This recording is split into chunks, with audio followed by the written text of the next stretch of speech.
Welcome, everyone, to episode 16 of the Toxic Boys podcast.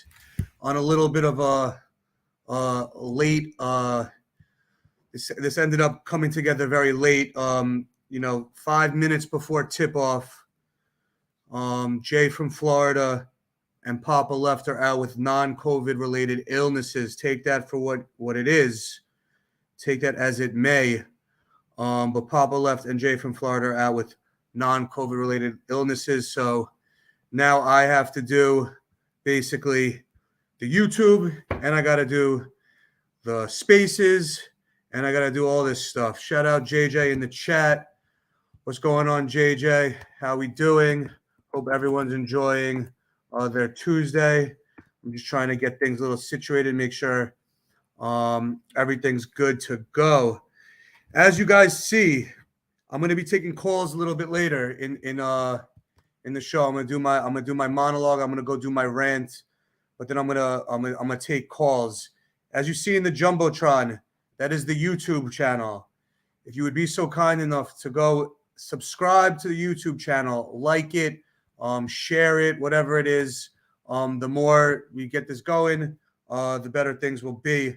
For us, the Toxic Boys, we're the only people, I feel like, not the only people, but we are on one side of the fan base who's actually happy to hear that OG Anunbi, we're not trading 3 first-round picks and Obi Toppin for him. We're a little happy about that. We rather rebuild. We don't want to be mediocrity mongers like my boy Nickinator says in the chat. We're not trying to be mediocrity mongers. So this is the place to be. If you fuck with us and you believe in our line of thinking, hit that like button, hit that subscribe button, hit that share button. Before we get started, I want to shout out my sponsors, Moselle, www.winesbymoselle.com for 10% off and shipping all across the country. Hashtag Toxic Boys with a Z. Shout out to some from Brooklyn, Brian, Pastor Claudio, JJ, for all my people in the chat in the space, Smooth, Bank Guy, B Knicks, Nickinator, Knicks Take Jake, Andre, Bori, RC, Daniel Serrano, B Knicks, Bank Guy, everybody, all you guys, Decipher, everyone. Before we get started, Poppa Left and Jay from Florida, late scratches, non-COVID related illnesses. Take that for what it may seem. I don't know. My phone is ringing off the hook. I know. Let's Talk Knicks has reached out to me. I know the Knicks wall has reached out to me. The deadline's coming up, man. So people could be on the move. I'm not going to trade any of them. They're just out with non-COVID related illnesses. So we'll go from there. So let's get into it, guys. Before we get into the calls, I want to hear from you because I talked the least out of all three of us. I want to hear from everyone. I want to take calls. Let's start with what's going on recently. So the Knicks are 4-3 recently with a couple of big wins over the Sixers, over the Heat. They beat the Celtics, as we know, and who else did they beat? They beat somebody else. Sixers, the Heat, the Celtics, and the Cavs. Right, the Cavs lost to the Clippers, lost to the Lakers, and they lost to somebody else. I don't know, but 4-3. Last time we came here, we thought they would be 2-5. I thought they'd be 2-5. Jay and Papa thought they'd be 1-6. So they're playing well, right? They're playing well. That's kind of what makes this so maddening. They're playing well, but they're not playing well enough to actually compete. I think all of us will admit that. They're your first round exit, but they're playing too good to be in the lottery and tank. Tanking's out of the question, but they're not good enough to actually make any noise. So to Nickinator's point, we are mediocrity mongers in the chat. This is where we are. This is what we're doing. So my belief, and like I've said it every single time, since I knew that tanking was not an option, is my goal for the Knicks is just to not trade the draft picks at the deadline. Trade Cam, all right? If you're going to commit to trading trading Obi and commit to Julius Randle, then trade Obi for his sake. We're doing no favors for the guy. He's literally on the bench. He plays 10 minutes a game. He can't catch a rhythm. He can't do anything. And if we're going to really stick with Randle, then just trade Obi, get some second-round picks, get a protected first-round pick, get a bench piece, but do not trade the picks. The picks is the only difference, in my opinion, that separates the Knicks from the Chicago Bulls or the Los Angeles Lakers or any other team that is stuck in the middle. The benefit that we have is that we have all the picks, and that's the way we could build this team around it. But we should use those picks for a real game changer, a Devin Booker, a Kevin Durant. Not that this is going to happen, but I'm saying, there's like 8 players in the league. Luka, Giannis, Embiid, Jokic, KD, I don't know, John Morant, Booker, that you mortgage the picks for. Everybody else is not worth it. That's why I'm very happy to hear that OG Anunoby is we're not gonna trade for him because the cost is too high. 3 first-round picks is crazy.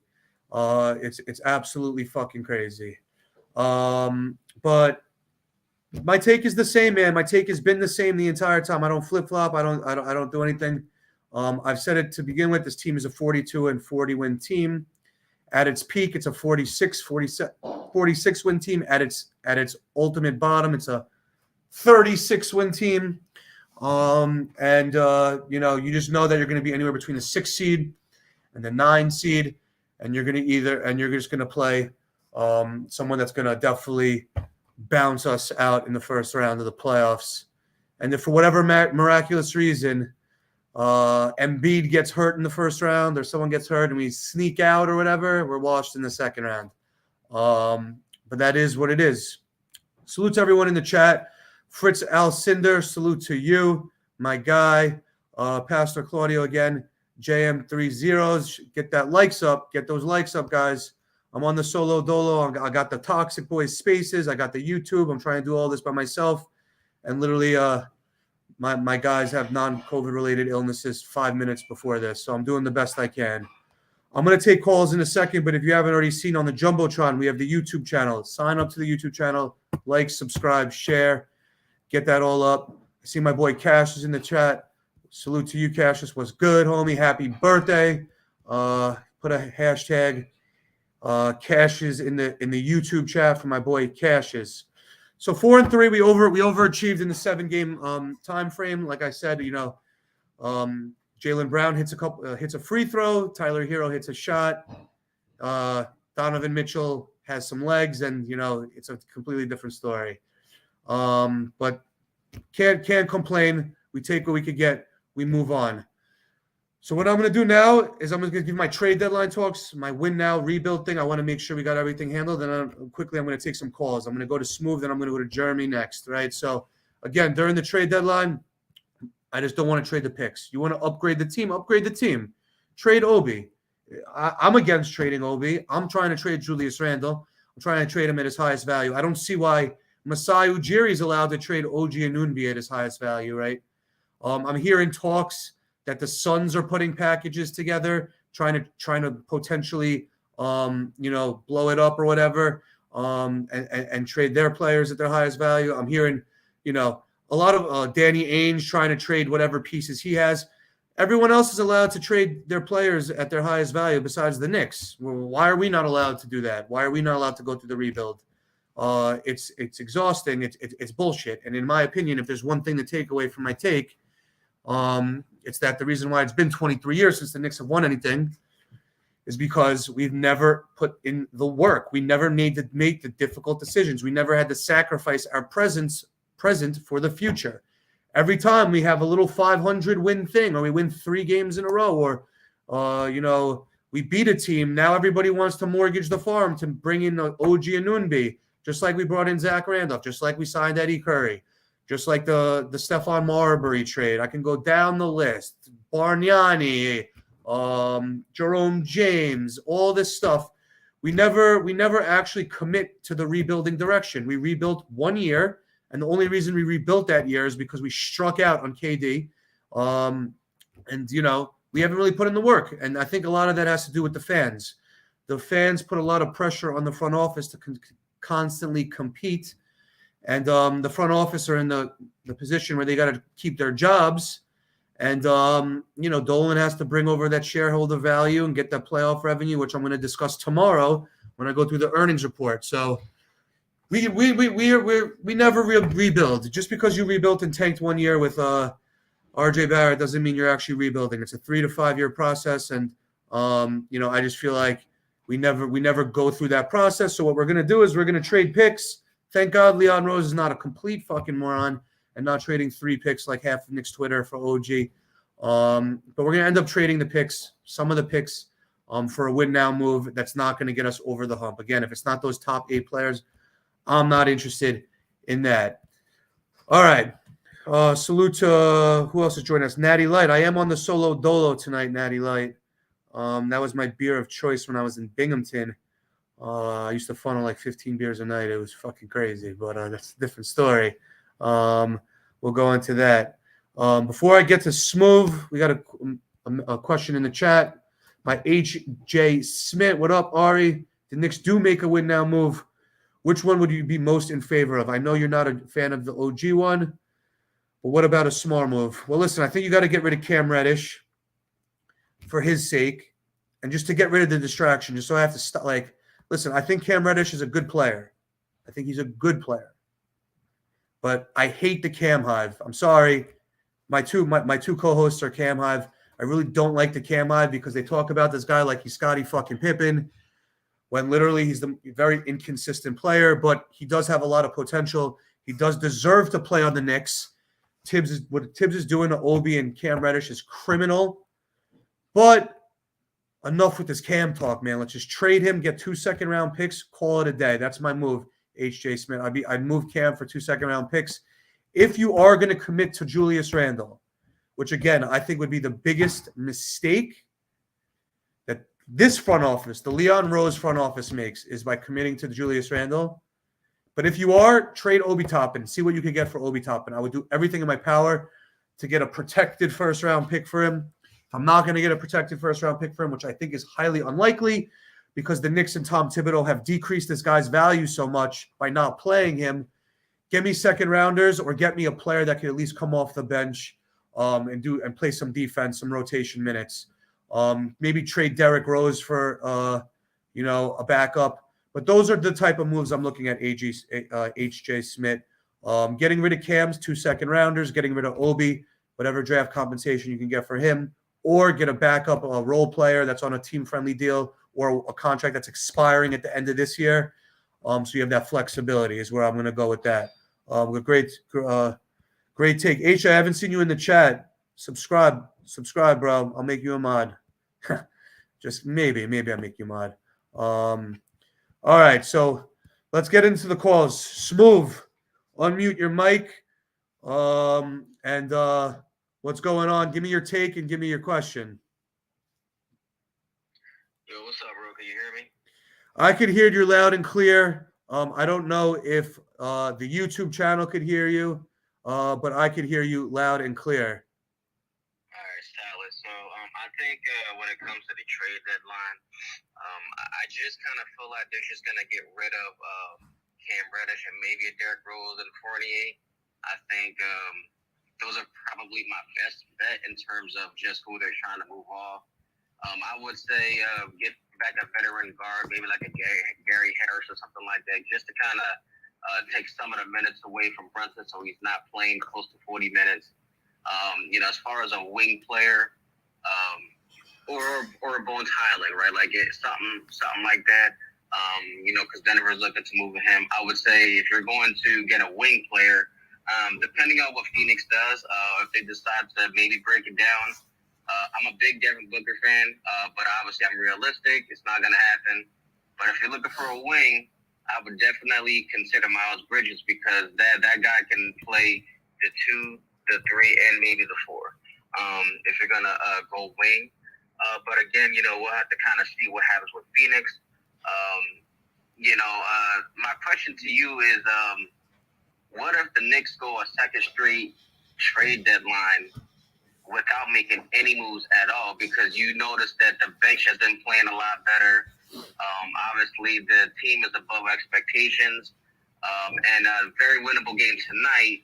I think because they're winning more than what probably most expected, it's not far-fetched that they go a second trade deadline without making any moves. So if that happens, how do you feel about this front office going forward? Because clearly they're either afraid to make a serious move or they're just not trying to get finessed.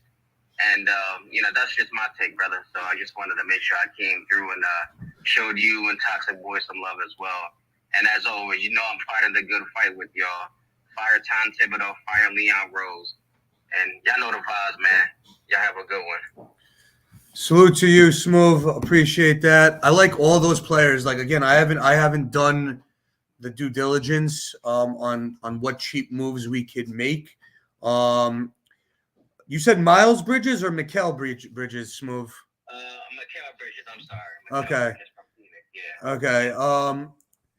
I mean, listen, I find it, I don't know. Mikal Bridges is a good player. You might have to give up some draft compensation in order to do that. Again, like I said, my whole thing that I'm operating under is not giving up any draft picks until the time is right and until the player becomes available. I don't see the point. We have to analyze. You want to improve the team without you want to win now without compromising the future, right? When you try to add players now, you're basically, and if you use draft picks, you're making the team better and you're making more win now moves at the expense of your future self, right? And I think in terms of the future. So to your question, Smooth, would I be upset if they don't make any moves? I would not be upset at all. I think Cam needs to be dealt just for the distraction and just so I don't have to hear the Cam Hive talking like he's Scottie Pippen. And just for his sake, Cam's a good guy. He's a good player. He has a lot of upside. He does. I'm not saying he's a bad player, but some of these people, man, they talk about him like he's a god, like he's a future all-star. Like let's pump the brakes there on that. But I think besides Cam, I don't see why you have to make any moves. Sometimes the best move is to make no move. Inaction is sometimes the best move, right? Leon Rose is clearly not trying to get fleeced. I was actually in the 20% of Knicks Twitter who did not want the Donovan Mitchell trade to happen because I just knew that if you trade your entire future for Donovan Mitchell, you'd just be at the Cavs and you'd be a 4 or 5 seed and a second-round exit forever. And then you'd have 2 undersized people in your backcourt and it just wouldn't work. Because I'm trying to have that foresight. I'm trying to build a sustainable championship contender. So I was actually against the Donovan Mitchell deal because I thought the price was too high. We're not Cleveland. We're not the small market team. We didn't have 2 all-stars on our team already to take on that risk and mortgage the future and go in with that young core. We're a different situation. We're the New York Knicks. We didn't have as many pieces already in place to make that move. But now with the way Brunson's playing, with the way, if you're going to stick with Randle, the way he's playing, maybe now, if they make some noise in the playoffs, then maybe next year or this offseason you could trade the farm for Devin Booker or something like that. But I'm not trying to make – sometimes, listen, we know what the Knicks moves have been like.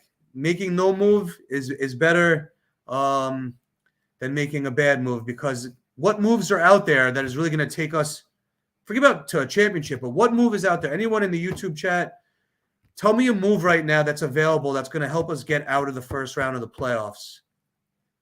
If you could do that for me, then I'll listen to it. But if it's not going to make us get out of the first round of the playoffs, I'm not interested in it. So I'm not trying to trade any picks. Now, if you could trade Obi, whatever, do that, I guess. But again, I think building around Julius Randle is a mistake. If Ari from Manhattan was GM, I would trade Julius Randle for 3 unprotected picks or 2 unprotected picks and 1 pick. I'd trade him for a bunch of fucking picks. I'd bring Obi Toppin in the mix. All right. I trade Cam Reddish for 2 second-round picks. All right. And I just run with the group I have. All right. The ball will move better. And now I have more picks. And what I'll do is I'll actually draft these fucking players. I don't know why we can't draft these guys. Why we have I'll just draft them or I'll package them in the draft to move up to get my guy. It just gives me more flexibility. It gives me more opportunity and it gives me enough assets where I have enough assets where I can make 2 big moves, not just 1 big move.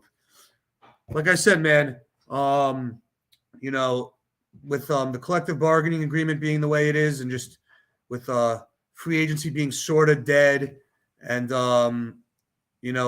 first round picks and young players are the new currency of the NBA. Whoever has the most picks has the most gold, right? And they get the main attraction, right? That's why I'm really impressed with what Sam Presti's done in Oklahoma City, because they're staying relatively competitive. They have one surefire blue chip guy in SGA. Who knows how good Chet Holmgren will be? Josh Giddey could ball as well, and they have the most draft picks in the NBA. Whenever Sam Presti wants to make that win now move, he has enough firepower to take out Hero fucking Shima. All right. So he's locked and loaded. But thank you for the call, Smooth. If you guys don't follow Players Club and Smooth on YouTube or on Spaces and on Twitter, definitely give them a follow.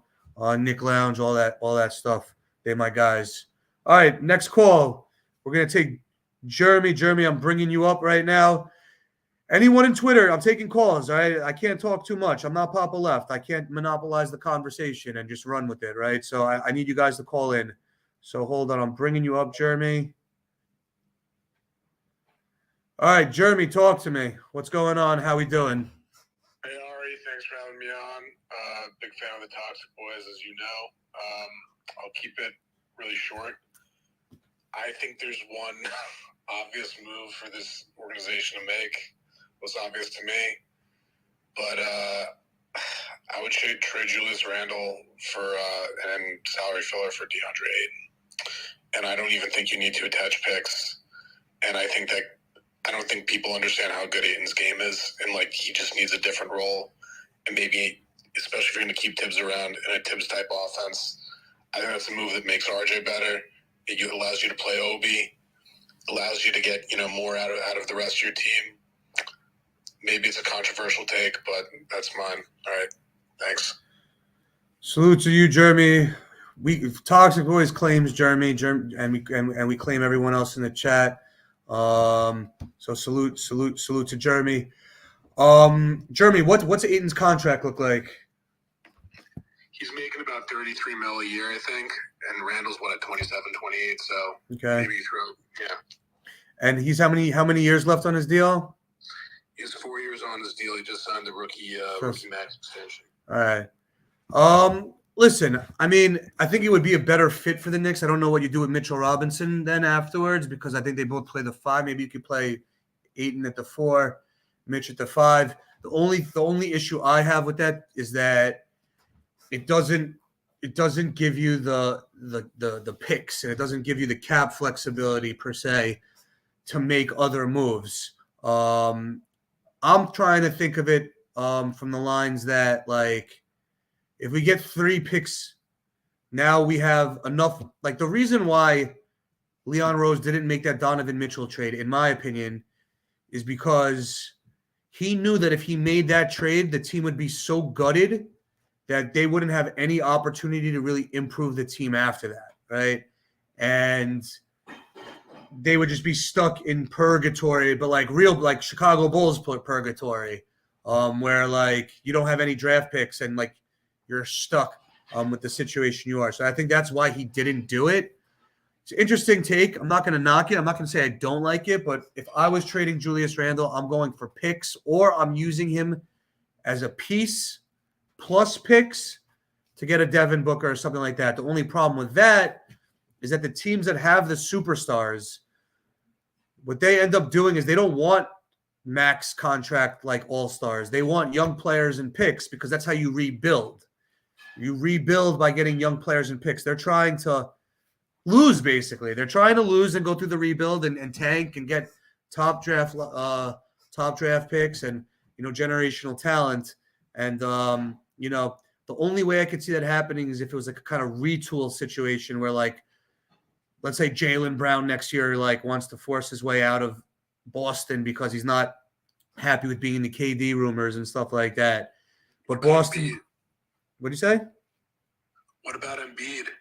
Oh, I do it in a second for Embiid. Yeah, that's an example. But do you think that the 76ers, do you think they would want they probably want RJ in that trade, or do you think they'd want Randle? I mean, are they going to be completely, tearing it down if Embiid demands a trade, or do you think they'll still try to compete? Listen, I think it's what's the guy's name? The Daryl Morey, right? So I think if Embiid, I mean, I don't even know if the Sixers have enough to win with Embiid. So if he demands a trade, they're gonna have to tear it down, which makes RJ attractive because you need the salary cap space. You need someone to match it, and they'd rather probably have RJ, who's 22 years old, who they can make the focal point and actually develop him instead of him having to play in the corner and play third fiddle to two other guys. I could see them using, trading RJ Barrett, but we'd have to trade a hell of a lot of picks. But that's a player that I would do that deal with, right? I would trade all the picks or a lot of the picks for Joel Embiid because I think he's that much of a game changer. I just think that if they were to trade Embiid, they would have to tear it down. Like, what the fuck is Julius Randle and James Harden going to do if Embiid and James Harden can't do anything? You know what I mean? So it's like, I don't know. I think it's highly unlikely. But listen, man. I'm not toxic. I have a philosophy on team building. It's building through the draft. It's building through the draft and prioritizing development and committing to that. Not because once in a fucking 100-year pandemic happens and Julius Randle plays out of his mind and all the other teams that are coming to New York aren't even trying to play hard because they're not trying to get grandma sick, all right? Have that throw us in a completely different direction. A rebuild, you can't half-ass it. You have to either go all in on the rebuild or you have to go all in on competing. You can't. This in-between shit doesn't work, right? I feel like the Knicks never do it. They think they're rebuilding, and then they go on a 5-game winning streak, and then you have people here saying Julius Randle's a Hall of Famer. That's what some people on Knicks Twitter tell me. Julius Randle's a Hall of Famer. People saying that Tom Thibodeau saved their life. I saw that tweet. I saw a lot of crazy shit. But it's just crazy to me that that's the case. So I'm going for the picks. What's up, Jeremy? I was just going to ask. So, I mean, I guess that kind of begs the question, right? So if a team like the 76ers or any other team that has a star player that somehow becomes available, is there a scenario in which that's not a rebuild, really, and you can swap Julius? Otherwise, it seems like if you're making an upgrade and you need to include a player, it's got to be RJ Barrett, unless they actually decide to build around him, which they're not doing. Right. I mean, the one that obvious sticks out to me is like the Celtics. That's one that sticks out to me because if Jaylen Brown forces his way out, that team's still ready to win now. Like, they still have Jason Tatum. They still have Marcus Smart. They have Malcolm Brogdon. They have Al Horford. They have a lot of players. I could see them trying to, stay competitive. Another one is Washington, maybe. If Bradley Beal wants to force his way out, and let's say they sign Kuzma, you have KP or whatever the situation is, maybe then you do it. But you'd have to take advantage of it would have to be a team that really is trying to really win now, and has enough assets to make that trade and still improve the team after. But listen, this is why you're seeing Donovan Mitchell go for a bunch of nobodies and cap filler and like 6 picks, right? I know Lauri Markkanen's balling out this year, but he wasn't Lauri Markkanen of last year, right? So they want young players who have upside, like an RJ Barrett, who hasn't proven it yet, but has upside. Julius Randle is a win-now player, man. The guy's 28. He's going to be 29 soon. He's got his max contract. He's a win-now player. He doesn't fit the timeline of a rebuild, right? So they wouldn't even want Julius Randle, a regular team that was rebuilding. But that's what rebuilding's about. It's about tearing it down, not competing, right? Not competing. And developing RJ Barrett, developing Lauri Markkanen. Look what the fucking Utah Jazz turned Lauri Markkanen into in 1 year. Like, look at Cam Johnson, right? Cam Johnson just balled the fuck out because he finally got some shots because Kyrie Irving's not balling out anymore, right? Kyrie Irving got traded. oh, now Cam Johnson actually has shots. And look what the fuck he's doing, right? But the Nets are not rebuilding. They're not prioritizing development. The Nets were trying to win now. The Knicks need to be a team that is prioritizing development and prioritizing flexibility and asset acquisition. That's what they should be doing. But we went 4-3 against 7 good teams. So we're trying to trade 3 first-round picks for a backup. Makes a lot of fucking sense, huh? Fucking morons. All right, I'm bringing up the next guy. Brandon, I'm going to bring you up. Give me a second. Hit that like button. Hit that subscribe button in the chat. Let me see how many likes we have. We have 22 likes. I see 26 people in the chat. So 4 of you guys haven't hit that like button. So hit that fucking like button. Brandon, give me a second. I'm adding you as a speaker. All right, Brandon, talk to me. Yeah, I meant Cam Thomas, not Cam Johnson, by the way. Cam Thomas. My apologies. Good looks. I'm doing like 5 things at once just for people on YouTube. I'm hosting the spaces. I'm taking calls. I'm doing the YouTube. I'm trying to respond to people in the chat. And my two teammates just, I don't know. They might be on the block. We'll see. What's up, Brandon? Talk to me. What's up, Ari? Shout out to everybody in here too. Yeah, I just wanted to talk about and get your opinion on my thought for the business side of it when it comes to Leon and Thibs. Obviously, I mean, pretty much I see everybody in here. We all want Thibs and Leon gone. But the reason I don't think it's going to happen is because Leon wants to keep his job. He has a very high-paying job, and he wants to keep his job. His job is to make Dolan happy. If Dolan is making money, Dolan's happy. So the best thing that Leon can do, rather than make a bad move, is make no moves and kind of just keep everything mid or status quo, because we're probably going to make the playoffs and rah-rah, everybody's happy in the crowd. But in order to win a championship, you have to take a risk, right? Like there's no way that you can win a championship without risking something. Either you're going to go all in for a superstar, which is kind of a risk because you're depleting some of your assets, or you're going to have to go into the draft and it's a lottery. I mean, you're pretty much just taking your chances and hoping that you're getting a good kid when you pick one. But it's kind of like in the stock market, if you're just going for index funds and you're just going to keep dollar cost averaging index funds, you're going to do well throughout the whole time. But if you want to make a lot of money, winning a championship, you got to take a risk on some like startup fund, right? So in my opinion, I just don't think that they're ever going to get rid of Leon Rose or Thibs, because everything is just status quo. We're making the playoffs and we're keeping Dolan happy because he's selling tickets. We see the crowd, oh, it's going in overtime. Oh, we won 4 out of the 7 games that were tough and things like that. And that's why I just think nothing's ever going to change. And it's annoying because we all want Thibs gone, because we're seeing that he's not developing any of the young talent that it should be.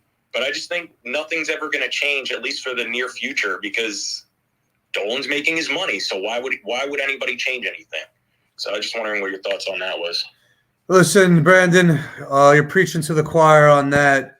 I know that Madison Square Garden the sports section, missed their earnings massively today, 38% below expectations. That's why you're hearing reports about the Knicks potentially selling a minority stake in the Knicks or the Rangers, minority being the key word. But yeah, I mean, listen, you said it yourself, man. You know, it's Leon Rose is trying to keep his, like, everybody has different incentives, right? The Knicks fan, the real fans of the Knicks, his incentive is to win a championship, okay? Leon Rose's incentive, all right, is to keep his job, okay? He's employed and make Dolan happy, like you said. Tom Thibodeau's incentive is to keep his job and, help his win-loss record, right? So why would Leon Rose tear it down and go through a full rebuild if he knows he might not even be here by the time the team is actually ready to compete? It's a 3 to 5 year process typically. Why would he make those moves and jeopardize his own job security to know that he might not even be there 5 years from now, right? He's doing exactly what you said, Brandon. He's trying to make sure that they make the playoffs so they get the playoff revenue. Dolan went on, WFAN. He went on Fox Morning Show and basically said, we're trying to make the playoffs. I had Anthony MSG on the Toxic Boys podcast last year. He said they're trying to make the playoffs. Listen, the playoffs is what brings in the revenue. You know how much more money they could charge these tickets in the playoffs? It's out of control. People are the buzz in the city is like, oh, the Knicks made the playoffs. It's they're buying more merch, they're drinking more at the Garden. Although apparently they're having a little issue with the liquor authority, but it all helps the bottom line, right? Which makes Dolan happy and keeps Leon Rose's job secure. That's why I was so mad when I found out that when Begley reported that Leon Rose and Tom Thibodeau's job security will be safe if they make the playoffs. Like it drives me nuts. Your goal is to win a championship. It's not to make the playoffs. And even if that was the case, and if I am James Dolan, I don't tell Tom Thibodeau and Leon Rose that your job is safe if you make the playoffs. I say you got to do as well as you possibly can. I don't let them know that, because then they're going to do everything to make the playoffs at the expense of the future assets. So I agree with you 100%. It's the reason why the Knicks have never gone through a rebuild, man. This is the whole thing, dude. The Knicks can't rebuild. We cannot rebuild it. It's just not going to happen. We can't be like Oklahoma City. We can't do what Danny Ainge is doing in Utah right now. Half the fans will freak the fuck out, right? They'll just freak out because they think, oh, we were so bad and now we're finally a little good and they want to start all over again. Bro, that's what you have to do to unless you're going to sign LeBron a 25-year-old LeBron James in free agency, it's not going to happen for you, man. So it's unfortunate that the incentives align like that, where the fans, the front office, and the coach all have different incentives and different motivations to do things. So I couldn't agree more with you, Brandon. It's the problem. It's the number one problem with the Knicks. Always making premature win now moves at the expense of our future, and it's why we're never going to win any championship anytime soon. So agree with you, Brandon. So anyone else in the space want to jump up and jump on and ask a question? Don't be shy. I definitely want to hear from as many people as possible. Salute to everyone in chat. Larry Cohen, I'm going to post your thing right now. Only a bad organization trying to make a play would find value in him. Who are you referring to? Are you referring to Julius Randle? I agree with that. Arthur Lero, salute to you as well. JJ, obviously, my guy JJ from Brooklyn, the original RJ Barrett hater. So that'll take me to my RJ take. So RJ seems to be the guy who's very controversial right now. Everyone thinks Julius Randle is a Hall of Famer. We're keeping him. Brunson, in my opinion, is the best player on the team. I think you should keep him. I think he is the piece you actually keep, and I wouldn't say build around, but build with, perhaps. But RJ, man, it seems like he's a very polarizing figure. So I'll give you my quick take on RJ. First, the bad. Listen, man, I haven't seen any development from him, really. Now he's not playing any defense, which is disheartening because he was playing defense last year. I have two theories on that. Number one, he was due for a contract extension, so he's probably applying himself on defense harder. That's just the nature of the business. People play better in their contract year. And number two, like I said, when I went to the Washington Wizards game, when I was sitting courtside, he's a big boy, man. He's a little heavy, dude. He's definitely not he's not as svelte, if you will, as he was a couple of years ago or even last year. Maybe that's slowing him down a little bit. But I haven't seen any development from him, really. I haven't seen a mid-range jumper. I haven't seen any kind of bag or anything like that. I haven't seen any kind of moves. I haven't seen any step backs. I haven't seen any crossovers. And, I just don't think he's going to be a future perennial all-star.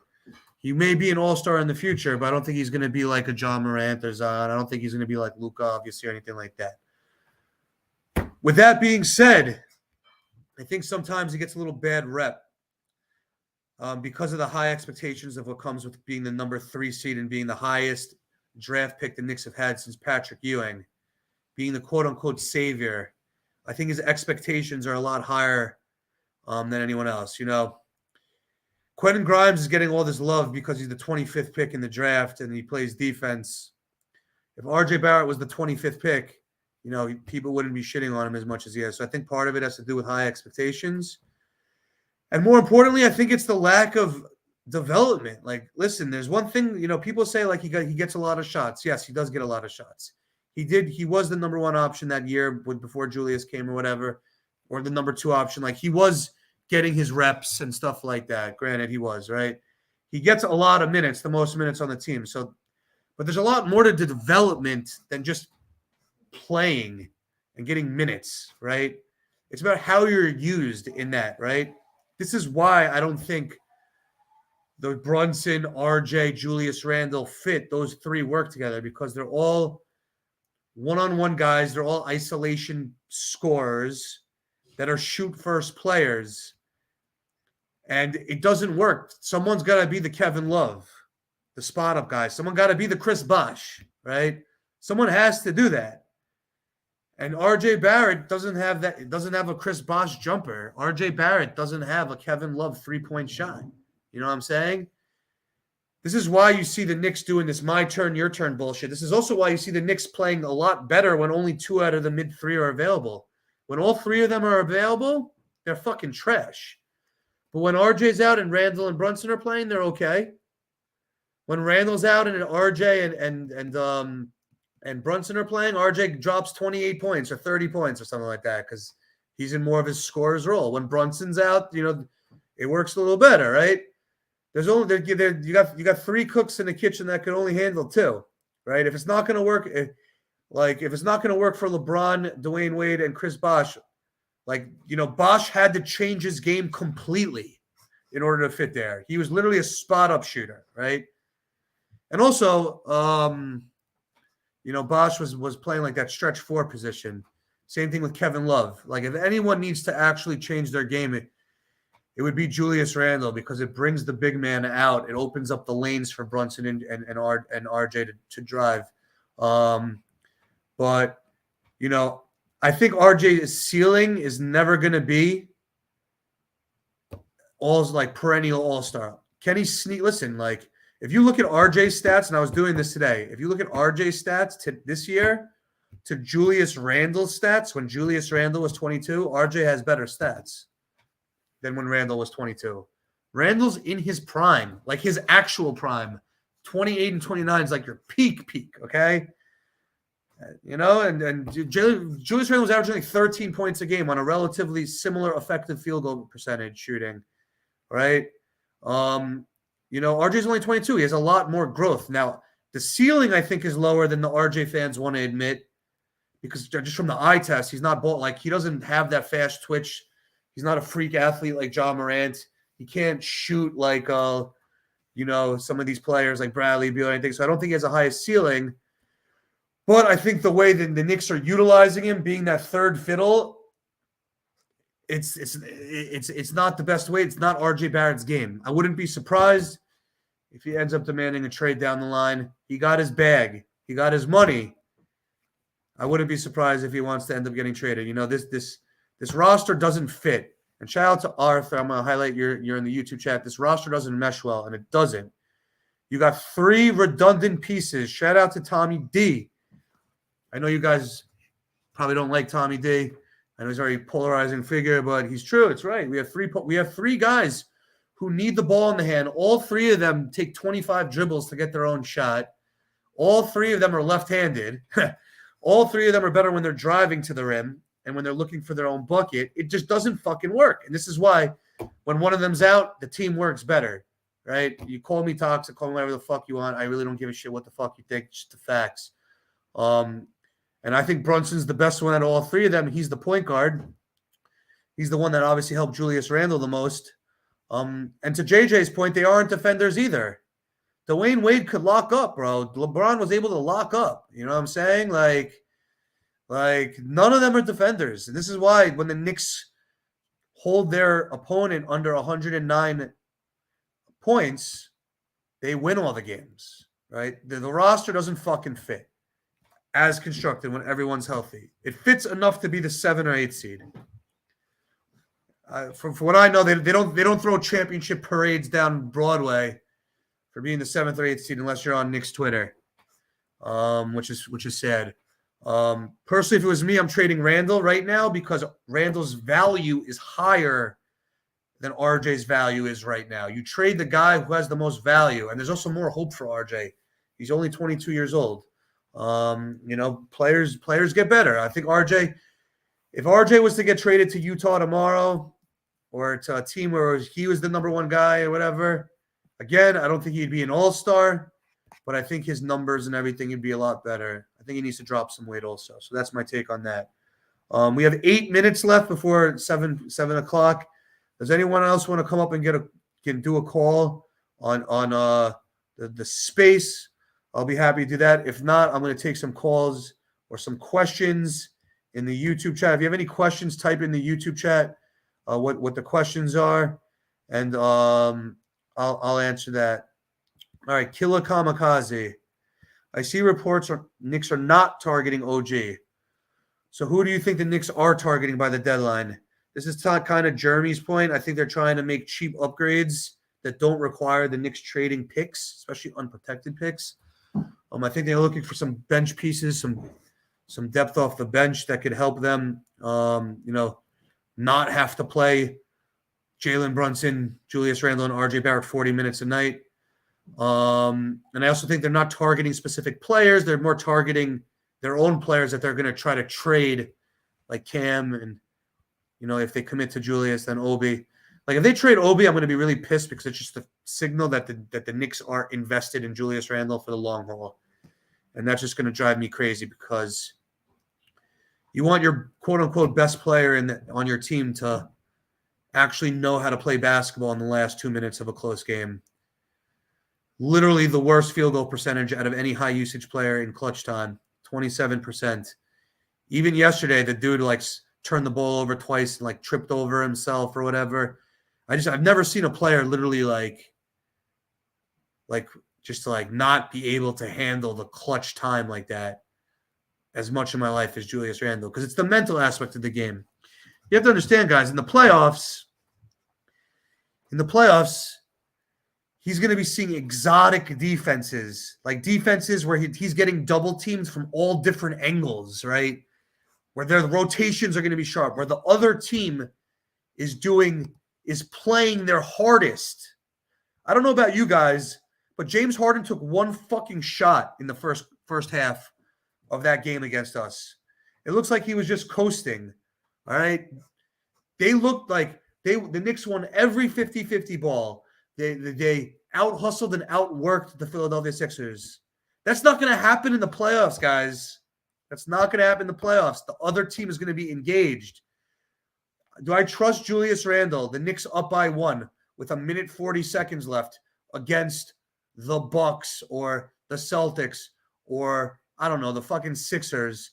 Am I going to trust Julius Randle where he's getting guarded by Matisse Thybulle, who's a great defender, and Doc Rivers is throwing some crazy double teams at him from different angles all over the place that he hasn't seen before, that Doc Rivers had multiple days to game plan around? Do I trust that Julius Randle is going to make the right basketball play? Is he going to actually hit the shot? Is he going to come through? Absolutely not. No chance in hell. Zero. In my opinion, right? In my opinion. And you know what's going to end up happening? He may actually do, this is how crazy Knicks Twitter is and just how society is, right? He's literally failed in the crunch time for 3 straight years, okay? 4. This is the 4th year for the Knicks, right? If today against the Orlando Magic, he comes through in the clutch and hits a big shot, people like the new NYK process, my guy defense, are going to be like, you see, I told you Randall's clutch. I told you he's clutch. Just living in that one actual game, not taking into account whether it's the playoffs, not taking into account what he's done in the past career. But because he does it one time, now this guy's fucking Kobe Bryant in the clutch. He's Reggie Miller now because for one time he actually comes through in the clutch, right? It's fucking crazy, all right? We have the date on it. I do not trust Julius Randle in those moments, those high-pressure moments, especially when you're in the road. or like in the Boston Garden getting double teamed by fucking Jaylen Brown's guarding him, and then Grant Williams is flying at him, even though all the double teams have been coming from Jason Tatum. In the last 2 minutes, they're going to throw double teams at him from Grant Williams, and the rotations are going to be sharp because these defenses are going to be on their game. I don't trust him to fucking make the right basketball play. I don't trust him to come through more often than not. I don't think it's going to happen. Now, Jalen Brunson's a different story. Jalen Brunson, I trust more. The problem with Jalen Brunson is he's only 6'1". So whenever you put Pascal Siakam on him or put Jason Tatum or Jaylen Brown, you put someone 7 inches taller on him, they kind of take him out of the game, which means that he needs help. And that's why whatever happens in the playoffs, the key to the playoffs, if the Knicks make the playoffs, is going to be RJ Barrett. If he steps his game up and he comes through clutch, who knows? Maybe we'll make a 7-game series, 6-game series. But these are the things that Knicks fans have to talk about, bro. It's not if we're trying to play for the playoffs, let's play for the playoffs, bro. Let's play for the playoffs. Do you trust Julius Randle to handle exotic defenses and doubles teams in Game 5 when you're down 3-1 or 3-2 on the road, where he can't even hear his teammates, where literally the coach has game planned their whole strategy around him? All right, not having James Harden and Joel Embiid come in hungover, worrying about going to catch after the game, because it's just a regular fucking season game and they don't give a fuck because they're coasting for the playoffs. All right, I see Matt. I'm going to bring in Matt, and then we're going to wrap this up after. We're going to wrap it up after the call because the Knicks game is starting. Before I get to Matt, Philip Ross, I'll answer your question real quick. Do you think RJ is on the block next year, being the poison pill expires, from what I understand? I think I do. Listen, man, I'll tell you this much. If they trade Obi Toppin, RJ Barrett's on the block, because now they're committing to Julius Randle. And we know that all three of them don't work, and you're going to have to use a big contract to trade for that eventual superstar, which is what Leon Rose is brought in for. So those are the ripple effects. I think RJ Barrett is going to be the piece that ends up getting moved. Whether or not he forces his way out or not, I think he is the piece because he's younger. Rebuilding teams are going to want younger guys. They have team control under him. And, I feel like the Knicks, like Julius Randle, I feel like Julius Randle's a made man, bro. He's a made man. All right, Matt, I'm bringing you up. Give me a second. Let me see how to do this. All right, the guys on the YouTube, if you don't hear Matt, just let me know in the chat. If you don't hear Matt that well, Matt, unmute your mic. What's going on? What's your take? Give me any questions you have. What's popping? Yeah, what's up, Art? What's going on, man? I'm just gonna be really short because the game's on right now, and I gotta eat dinner. But I pretty much agree with everything you're saying. I think you're spitting facts. The only thing I really want to bring up is the whole Jalen Brunson thing. What you're talking about is pretty much, it's just so accurate. Like, he's the only one that can really be trusted with the ball in those high pressurized moments, especially in the playoffs. The only thing I just don't understand is why is there such a narrative or a trend, I guess, within the Twitter universe that people have this sort of belief that Jalen Brunson is a ball hog and not a good point guard and doesn't put his players in the best position to win and yada yada. Like, I've been seeing this narrative grow like quite a lot over the past few weeks, maybe even more. And I'm just like thinking here, this is like the best point guard the Knicks have had in like 10 years. And I think we would be in a lot worse position if he wasn't on this team. So like, I don't understand where this narrative comes from, because he is literally doing what most top point guards in this league does. Like, penetrate the D, break down defenders, kick it out. Maybe it doesn't look like he's influencing in the assist column because not a lot of guys are actually hitting their shots. But I just don't understand the narrative. Yeah, I mean, listen, I think a lot of the narrative comes from the fact that they see Jalen Brunson took 29 shots recently, and no player on any team should be taking 29 shots unless it's Luka or KD taking up 29 shots. But I think it's a combination of multiple things. So the Knicks look better when the ball is moving, right? We could all agree on that, right? And Brunson sometimes, especially down the stretch, gets in the tendency to over dribble, right? So it's not necessarily that he's not willing to pass to his teammates. And I don't even give a fuck about the assist numbers. I agree with you, Matt. You can't tell whether or not the guy is passing the ball by assist numbers, because sometimes it's a hockey assist, sometimes you miss the wide open shot, anything like that. But I think it's the situation where the best player on the team is Jalen Brunson. He's our best scorer when he's really applying himself. So he has multiple hats he has to fill. He has to be the point guard, run the offense, but if he doesn't score, the Knicks are kind of fucked, right? So I feel like he's stuck between kind of a rock and a hard place. And I think that fans think that it's the 1990s or early 2000s where Jason Kidd is around and all these like Rajon Rondo and, all these real pass first, Steve Nash, like the real pass first point guards, they compare it to them. And, in the NBA, there's just really not that many players that are really pass first. Like LaMelo Ball is one of them. Chris Paul's old. He's one of them. But like Damian Lillard isn't fucking pass first point guard, really. You know what I mean? Like Kyrie Irving certainly isn't. Yeah. Yeah. All these guys that these Knicks fans would die to have here, but all of a sudden, because Jalen Brunson is pretty much putting up similar numbers, he's a fucking ball hog, and he's the reason why we lose games or why RJ Barrett isn't blossoming into the player he's supposed to be. I think it's mostly down the stretch. I think it's a combination from him down the stretch.